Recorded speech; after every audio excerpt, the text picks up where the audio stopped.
तो हम लोग कर रहे थे contingent and quasi contract.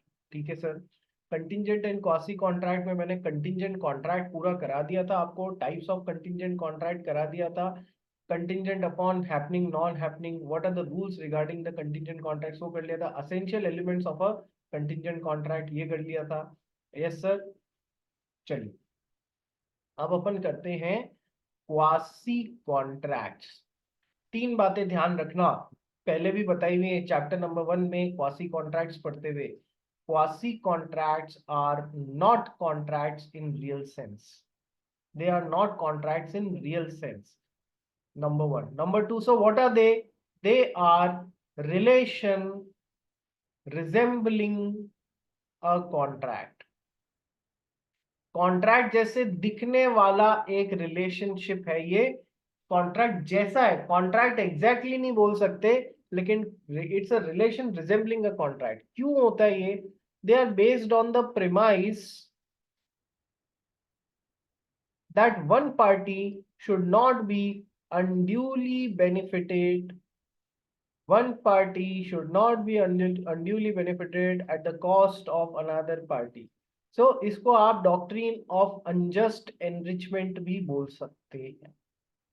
Doctrine of unjust enrichment क्या कि एक पार्टी को बेजा दूसरी पार्टी की कॉस्ट पे बेजा फायदा नहीं होना चाहिए। वन पार्टी, देखो ड्यू बेनिफिट है, आपने कोई धंधा किया है, आपको प्रॉफिट में बेनिफिट, प्रॉफिट से बेनिफिट मिलना चाहिए, लेकिन कोई धंधा वंदा नहीं किया है, कुछ नहीं है और दूसरे की कॉस्ट पे आप ऐश कर रहे हो, ऐसा नहीं होना चाहिए।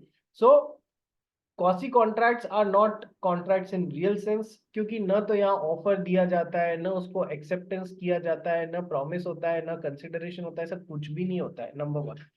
नंबर 2, अच्छा, और इंडियन कॉन्ट्रैक्ट एक्ट में वर्ड क्वासी कॉन्ट्रैक्ट को यूज भी नहीं लिया गया है, तो सर फिर क्या यूज लिया गया है? इसके लिए वर्ड यूज लिया गया है रिलेशन रिजेंबलिंग अ कॉन्ट्रैक्ट। जैसे कि इंडियन कॉन्ट्रैक्ट एक्ट में कहीं भी वर्ड ऑफर यूज नहीं लिया गया है, क्या वर्ड यूज लिया गया है ऑफर की जगह? प्रपोजल। ठीक है, उसी तरीके से क्वासी कॉन्ट्रैक्ट कहा गया है कि सर इंग्लिश कॉन्ट्रैक्ट एक्ट का है जो वहां पर चलता था, हमारे यहाँ पर क्या है? Relation resembling contract. ठीक है, पूरे कॉन्ट्रैक्ट जैसा दिखने वाली चीज। Sir based on the principle एक पार्टी को दूसरी पार्टी के कॉस्ट पे अनड्यू बेनिफिट नहीं मिलना चाहिए। ओके सर, तो यदि एक पार्टी को दूसरी पार्टी की कॉस्ट पे अनड्यू बेनिफिट मिल जाता है तो कानून इस पार्टी पे एक ऑब्लिगेशन डालता है कि उसको जो भी बेनिफिट इसने डिराइव किया या तो वो रिटर्न करना होगा या फिर वो बेनिफिट काम में ले लिया है तो उसके पैसे देने होंगे।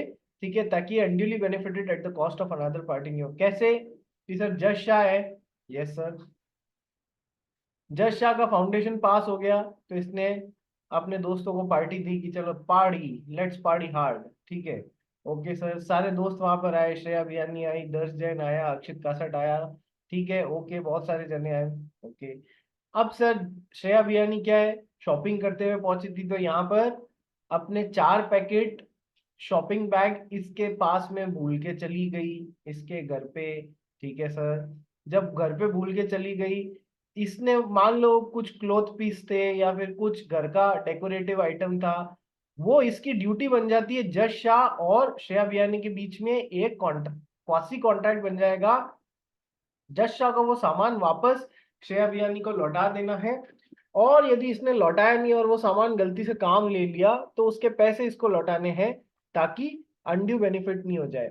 तो कॉन्ट्रैक्ट नहीं और लॉ इस पे ऐसा पार्टी पे ये ऑब्लिगेशन डाल देता है, ऐसा ही रिलेशनशिप बना देता है, दोनों के बीच में ऐसी ड्यूटीज डाल देता है जैसे कि वो कॉन्ट्रैक्ट हो। एस कॉन्ट्रैक्ट में मान लो एक्स ने वाई को अपना घर देने का वादा किया और वाई ने एक्स को 50 लाख रुपए देने का वादा किया, तो नॉर्मल कॉन्ट्रैक्ट में जैसे इनकी ड्यूटीज बन गई है ना, वैसी की वैसी ड्यूटीज कानून, लॉ पार्टीज पे इंपोज कर देता है, as as if it is a contract, वैसी की वैसी सेम ड्यूटीज। ठीक है सर, यस सर।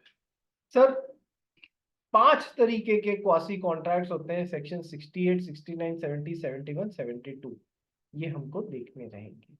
ठीक है, आइए क्वासी कॉन्ट्रैक्ट की तरफ पढ़ते हैं और उसको चालू करते हैं। ठीक है, सबसे पहला क्वासी कॉन्ट्रैक्ट का इंट्रोडक्शन कौन पढ़ेगा भाई? आरुष मुंदड़ा कहाँ पर है? हाँ, पढ़ना चालू कर। यहाँ पर सर पढ़ो। हाँ, Quasi contract. Generally, contracts are made by the parties, and rights and obligations are created by themselves against each other. However, there are certain contracts which are imposed upon the person by the court or the law. The rights and obligations of the parties in such a contract are governed by the laws of land. Such contracts are therefore the creature of law and are known as quasi contracts. Such contracts are therefore the creation of law, कानून के द्वारा बनाए गए हैं। आपने अपनी इच्छा से नहीं बनाए हैं, कानून ने या कोर्ट्स ने आपके ऊपर वो ड्यूटीज इम्पोज कर दी हैं।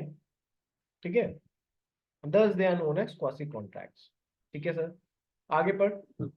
Quasi contracts are the contracts which are created neither by word or spoken, nor written, nor by the conducts of the parties, but these are created by law.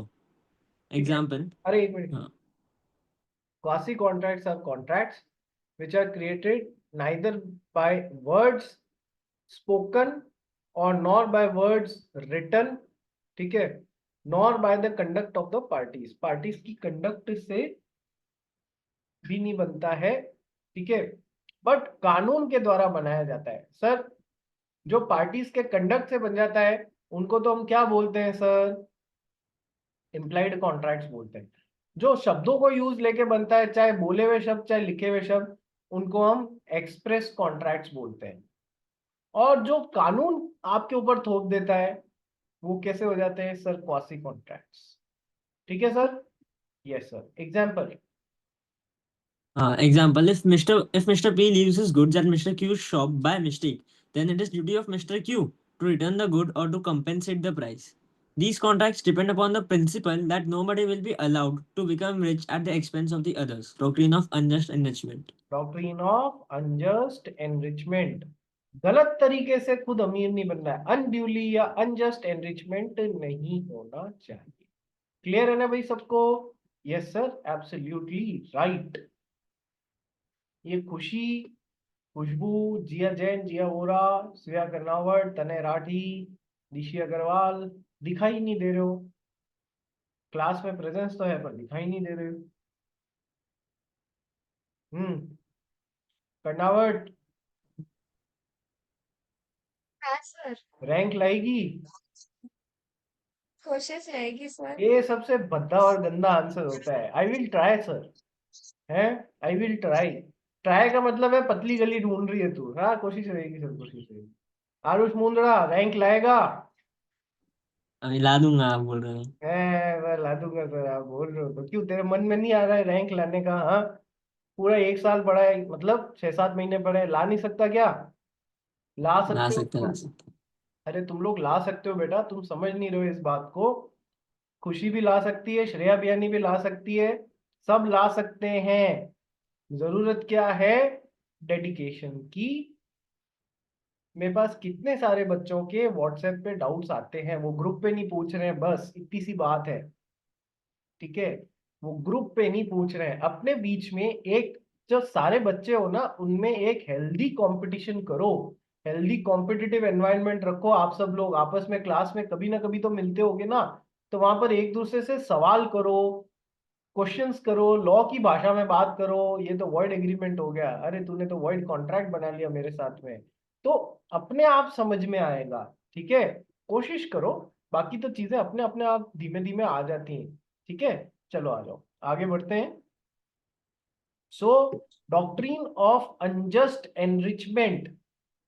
Sir, enrich अपने को बेजा फायदा नहीं उठाना है किसी और की कीमत पे। ठीक है, so in summary point number 1, 2 and 3 पढ़ गई।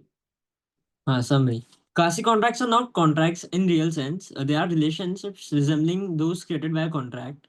There is no intention of the parties to create a quasi contract. It is imposed upon them by the law. Indian Contract Act does not use the word quasi contract. It uses the term certain relation resembling those created by contracts. ठीक है sir. तो sir आपने मेरे से ये तो पूछा ही नहीं, किसी भी एक भी बच्चे ने ये नहीं पूछा कि सर कॉन्ट्रैक्ट में तो दोनों पार्टीज का कुछ ना कुछ ऑब्लिगेशन होता है ना सर, करीब करीब होता है ना? यस सर, जैसे एक्स वाई को घर देगा और वाई एक्स को 50 लाख रुपए देगा या 5 करोड़ रुपए देगा, जितने का भी घर है, तो सर दोनों पार्टीज का को कुछ ना कुछ ऑब्लिगेशंस रहता है। सर क्वासी कॉन्ट्रैक्ट में मान लो मिस्टर एक्स अपना जो शॉपिंग बैग्स है वो मिस्टर वाई के घर पे छोड़ के चले गए, तो मिस्टर वाई का ऑब्लिगेशन तो है मिस्टर एक्स को वो सामान लौटा देने का। मिस्टर एक्स का क्या ऑब्लिगेशन है, एक ने भी नहीं पूछा या इस एंगल से सोचा ही नहीं। क्या ऑब्लिगेशन रह सकता है, अभी बताऊंगा आपको कि सर मिस्टर एक्स का वो सामान था, यस सर, मिस्टर वाई को उसको सेफ गार्डिंग करने में पैसा खर्च हुआ, मिस्टर एक्स को उसको मेंटेन करने में पैसा खर्च हुआ मिस्टर वाई का, सर वो सब ये मिस्टर एक्स से वसूल सकते हैं। फॉर एग्जाम्पल हमारा आरुष मुंदड़ा जो वो है, एक दिन अक्षित कासट के घर गया, ओके, तो वो अक्षित कासट के घर अपनी गाय लेके गया। अब है वियर्ड सा एग्जाम्पल है पर लेके गया, ठीक है, अपनी गाय यहीं पर भूल गया और वापस आ गया, यस सर।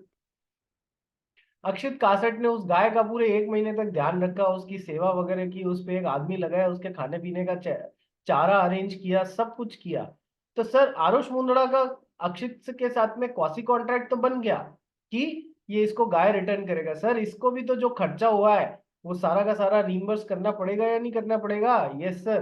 तो सर दोनों पार्टीज का करीब करीब, ये ऑलमोस्ट करीब करीब ये सही है जो मैं आपको बात बोल रहा हूँ, कुछ एक्सेप्शनल केस अलग हो जाए तो बाकी ये दोनों पार्टीज का कुछ ना कुछ ऑब्लिगेशन जो किसने थोपा है दोनों पे, कि सर लॉ ने दोनों पे थोप दिया है। डिटेल्स पढ़ेंगे अपन बाद में। आरुष मुंद्रा बोलो। जैसे सर समझो गाय वाला एग्जांपल है, उसमें सुनाई नहीं अक्षित दे ने रहा है एक आरुष महीने मुंद्रा? तक। हेलो, आवाज आ रही है? हाँ। हाँ। समझो मैंने गाय 1 महीने तक उधर भूल गया, तभी मैं उसको ऐसे एनफोर्स कर सकता हूँ कोर्ट पे कि 1 महीने तक मेरी गाय नहीं लौटाई। वो तो इस बात पे डिपेंड करेगा ना कि उसने सच में लौटाई नहीं लौटाई। क्वासी कॉन्ट्रैक्ट तो बिल्कुल कोर्ट में एनफोर्सेबल होंगे, इसमें कोई प्रॉब्लम ही नहीं है। हाँ, तो ऐसा सीधा एनफोर्स कर सकता हूँ ना कि लौटा नहीं रहा, मतलब अभी तक से मेरे को रिटर्न नहीं आया, मैं यहाँ पे भूल गया था मेरा सामान। एक मिनट, तेरी आवाज बीच बीच में ब्रेक हो रही है, थोड़ा पास आके बोल, क्या बोल रहे हो? मतलब वही पूछ रहा था कि मैं सीधा एनफोर्स कर सकता हूँ ना, कोई मेरे को लौटा नहीं रहा सामान तो। हाँ हाँ बिल्कुल कर सकते हो आप, या तो पैसा सामान मांगोगे या फिर उसके बदले में पैसा मांगोगे, बिल्कुल। Okay sir, thank you. Valid valid contract है, कोई दिक्कत नहीं है। कॉन्ट्रैक्ट जैसा दिखने वाला एक रिलेशनशिप है, ड्यूटीज है, कानून ने थोपी है तो कोर्ट में एनफोर्स तो करा ही सकते हो ना, सिंपल सी बात है। ऐसा थोड़ी होगा कि तुम्हारे को राइट दे दिया, तुम्हारे को ड्यूटी दे दी, लेकिन किसी ने नहीं माना तो कोर्ट में नहीं जा सकते, ये तो मजाक हो जाएगा, फिर तो कोई भी क्यों मानेगा। चलिए ठीक है सर, ये 3-4 बातें ध्यान रखना, ओके। चौथा पॉइंट तो रही गया, पढ़। हाँ, they are based upon the equitable principle. Equity is equals to being fair and impartial. That one party must not be unduly benefited at the cost of the other party. ठीक है sir, तो ये 3-4 बातें points ध्यान रखिएगा। अब आ जाओ types of quasi contracts पे। सर 5 तरीके के क्वासी कॉन्ट्रैक्ट्स है 68 टू 72। क्या? First, necessaries supplied to a person incapable of contracting और ऑन हिज बिहाफ।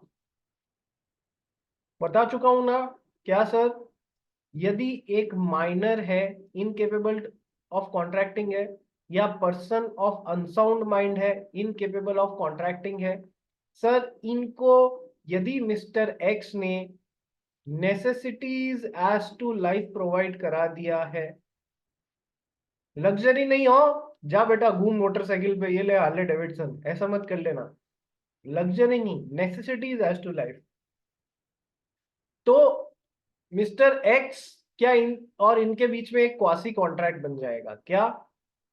जैसे ठंड में प्रॉब्लम में आ रहे थे, ठीक है, तो इनको गर्म कपड़े दिला दिए, यस सर, या भूखे मर रहे थे, खाने पीने का सामान दिला दिया, या फिर एक्सीडेंट हुआ पड़ा था, इनको हॉस्पिटल में अच्छा इलाज करा दिया, या अच्छी एजुकेशन दिलवा दी। कई बार माइनर के कोई माँ बाप नहीं होते हैं, या होते भी हैं तो एजुकेशन दिला नहीं पाते हैं, तो उसको अच्छी एजुकेशन दिलवा दी। ये सब क्या है? नेसेसिटीज। अभी इस बारे में हम लोग डिटेल में बात करेंगे। तो एक्स और इनके बीच में एक क्वासी कॉन्ट्रैक्ट बन जाता है कि सर मिस्टर एक्स जो है ये माइनर या अनसाउंड माइंड कि प्रॉपर्टी में से अपना पैसा वसूल सकते हैं। पर्सनली रेस्पॉन्सिबल नहीं होंगे माइनर या person of unsound mind, but इनकी प्रॉपर्टी या एस्टेट में से ये अपना पैसा वसूल सकते हैं। यस, दो तीन जरूरी बातें हैं नेसेसिटीज एज टू लाइफ की, वो जो पढ़ेंगे तभी डिटेल में देख पाएंगे। नंबर 1।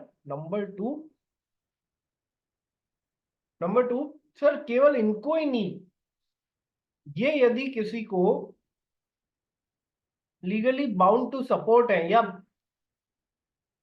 इनको किसी को सपोर्ट करना था, उनको भी आपने मिस्टर एक्स ने ऐसी necessities as to life provide करा दी, तो भी आप इनकी प्रॉपर्टी में से वो पैसा वसूल सकते हैं क्वासी कॉन्ट्रैक्ट। एग्जाम में क्वेश्चन में क्या पूछते हैं, बच्चा उस समय घबरा जाता है, क्या माइनर से वो माइनर पर्सनली रेस्पॉन्सिबल होगा या माइनर से वो पैसा वसूल सकते हैं। वर्ड पर्सनली रेस्पॉन्सिबल यूज नहीं करते हैं, क्या बोलते हैं, क्या माइनर से पैसा वसूला जा सकता है। तो आपका आंसर होना चाहिए direct to the point, minor और person of unsound mind are never personally responsible to pay regarding the necessities as to life. हाँ, बट यदि इनके पास में कोई एस्टेट है तो एस्टेट जितना क्वासी कॉन्ट्रैक्ट बन सकता है।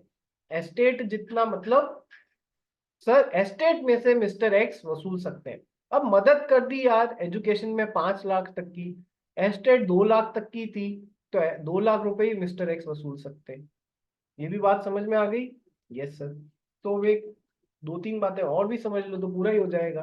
क्या कि सर सबसे पहली बात तो एक्स ने माइनर या फिर अनसाउंड माइंड या फिर इन पे कोई डिपेंडेंट है whom they are bound to support। जैसे कि एग्जाम में एक बार एक क्वेश्चन आया था, एक पर्सन ऑफ अनसाउंड माइंड है, ल्यूनेटिक है, इनकी एक दादी जी थी, ये सेम एग्जाम में क्वेश्चन आया हुआ है। दादी जी की उम्र 80+ थी, she was dependent on person of unsound mind. ठीक है, खुद से अब हाथ पैर चलते थोड़ी थे यार इनके।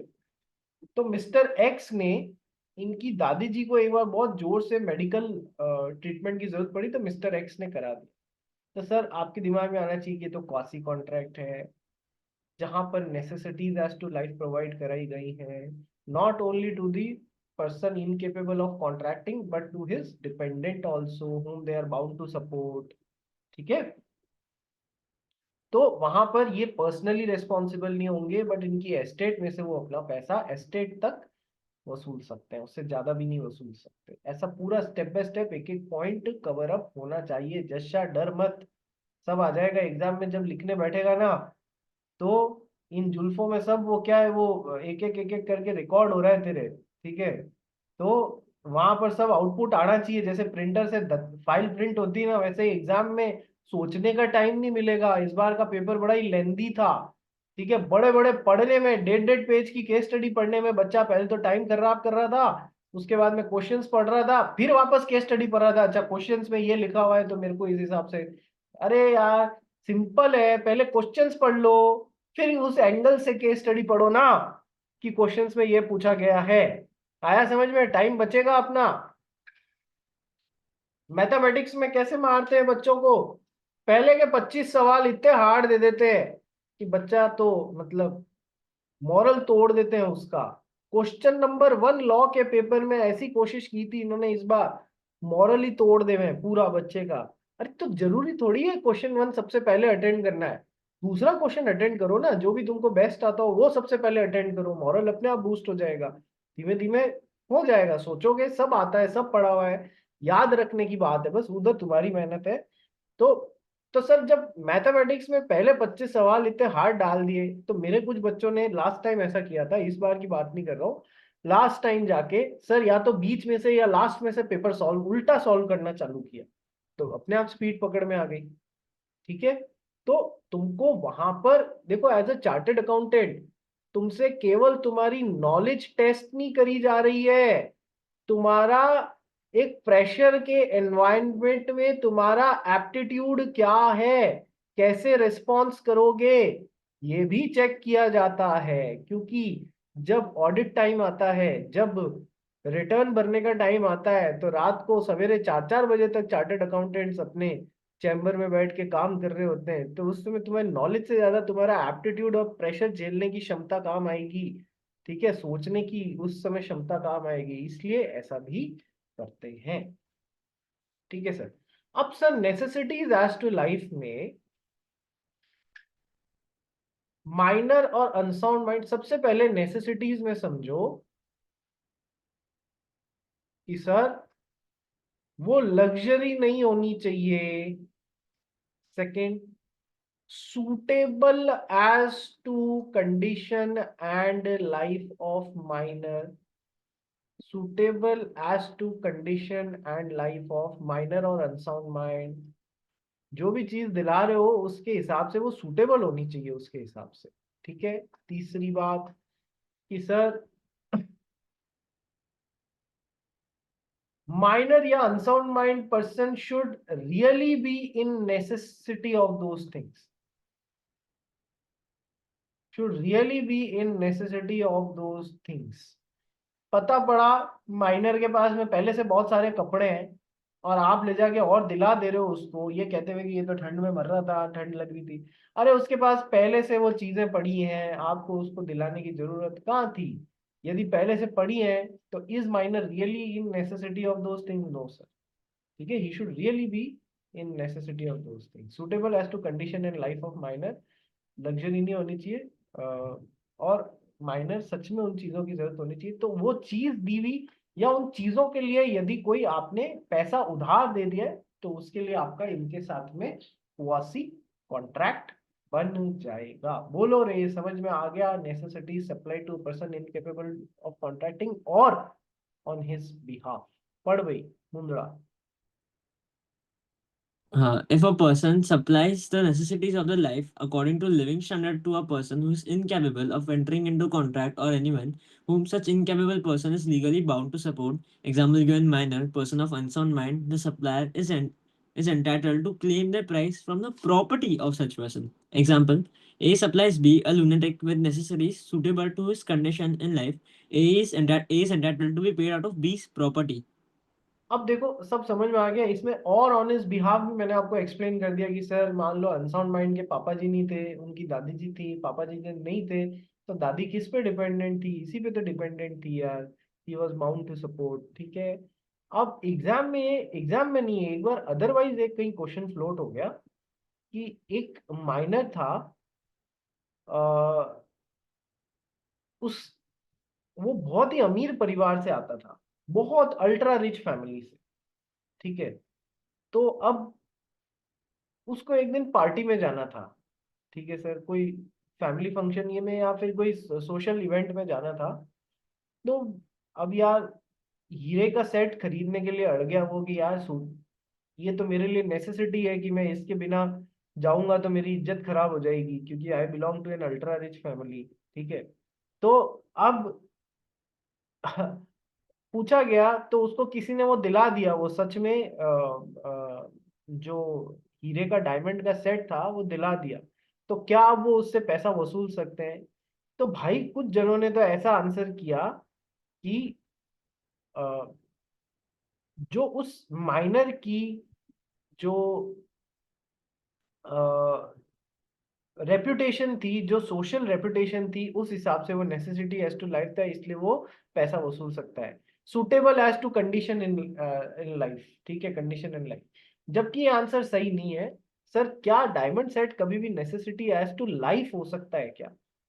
नेसेसिटीज एज टू लाइफ नहीं sir. Necessities as to life में ज्यादा खाना पीना आएगा, क्लोथिंग, यदि सच में उस आदमी के पास में नहीं है तो खाना पीना आ जाएगा, क्लोथिंग आ जाएगा, और एजुकेशन आ जाएगा।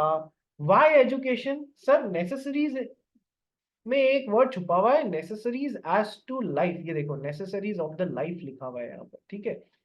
तो ऐसे तो नेसेसिटी तो यार डायमंड सेट की भी थी, पर क्या वो एज टू लाइफ थी? नहीं सर, वो नेसेसिटी एज टू लाइफ नहीं थी। ठीक है, नंबर वन। नंबर टू, अब हाँ, और क्या बता रहा था मैं, क्यों एजुकेशन क्यों आती है? मैंने आपको बताया था कि सर मेडिकल एक्सपेंसेस, मेडिकल कोई भर्ती करा दिया किसी को आपने, यस सर, तो उसका जो भी एक्सपेंसेस था वो भी आपने भर दिया, तो सर अब आप उसकी एस्टेट में से वसूल पाओगे, ये पर्सन इनकेपेबल ऑफ कॉन्ट्रैक्टिंग में से भी वसूल पाओगे। देखो कितना बड़ा आपको फेवर दिया गया है। Yes sir. अब एजुकेशन को भी नेसेसिटी एज टू लाइफ क्यों माना गया है, ये मैं बता चुका हूं, कोई बताएगा वापस? एजुकेशन को नेसेसिटी एज टू लाइफ क्यों माना गया है? सोचो, लॉ के स्टूडेंट हो, दिमाग चलना चाहिए। Sir as per law right to education है। राइट टू एजुकेशन एक्ट है एक, आरटीई, ठीक है। ये भी क्यों आया है, हर बच्चे का अधिकार है शिक्षा पाना, ये क्यों आया है? बिकॉज आपने पढ़ा होगा सारे बच्चों ने, कॉन्स्टिट्यूशन ऑफ इंडिया कहीं ना कहीं आज दिन तक की क्लासेस में, छोटी क्लासेस में इसका रेफरेंस आया होगा। सारे सिटीजन्स के पास में कुछ राइट्स होती है, कुछ ड्यूटीज होती है, उनमें से एक राइट होता है ना, right to life. Yes, constitution ने हर सिटीजन ऑफ इंडिया को क्या दिया है, एक राइट टू लाइफ दिया है। Okay sir. अब यार है ना, एक होता है इंसान और एक होता है जानवर, ठीक है सर। जिंदा तो ये भी है, लाइफ इसमें भी है, जिंदा ये भी है। बट सर इंसान के जिंदा रहने में और जानवर के जिंदा रहने में कुछ फर्क होगा या नहीं होगा? यस सर होगा। केवल जिंदा रहना ही नहीं, right to live with dignity is also necessary towards right to life. कि मैं इंसान की तरह डिग्निफाइड वे में रह पाऊं, वो, क्योंकि हम इंसान हैं, तो sir right to live with dignity is also considered under right to life. Dignity कब आएगी, जब आदमी प्रॉपरली एजुकेटेड होगा तो। इसीलिए education has been considered as one of the necessities as to life. तभी तो राइट टू एजुकेशन एक्ट आया था 2009 या 10 में आया था। कि इस एक्ट में क्या था कि सरकारी स्कूलों में तो बच्चे पढ़ ही रहे थे जो अफोर्ड नहीं कर सकते थे प्राइवेट स्कूल्स को, लेकिन sir right to education act में सर उन्होंने प्राइवेट स्कूल्स की भी पहली क्लास की 25% सीटें रिजर्व कर दी। किसके लिए? बैकवर्ड, जो अफोर्ड नहीं कर पा रहे हैं उनके लिए। और उसका पैसा सरकार देती है, सब्सिडाइज्ड वे में उनको वो एजुकेशन मिलती है, ठीक है। तो समझ में आया राइट लॉजिक कहाँ से कहाँ कनेक्ट किया, कि सर कॉन्स्टिट्यूशन से कनेक्ट कर लिया। Yes, right to life, right to live with dignity, इसलिए sir education has also been considered as necessities as to life. समझ में आया मेरे बच्चों? यस सर, समझ में आ गया। तो सर ये तो हो गया necessities as to life. Second क्या है? reimbursement of person paying money to another in the payment of which he is interested। ठीक है, तो सर एक काम कीजिएगा, कि सर क्या काम करना है, सेम लिंक पे वापस रिज्वाइन कर लीजिए।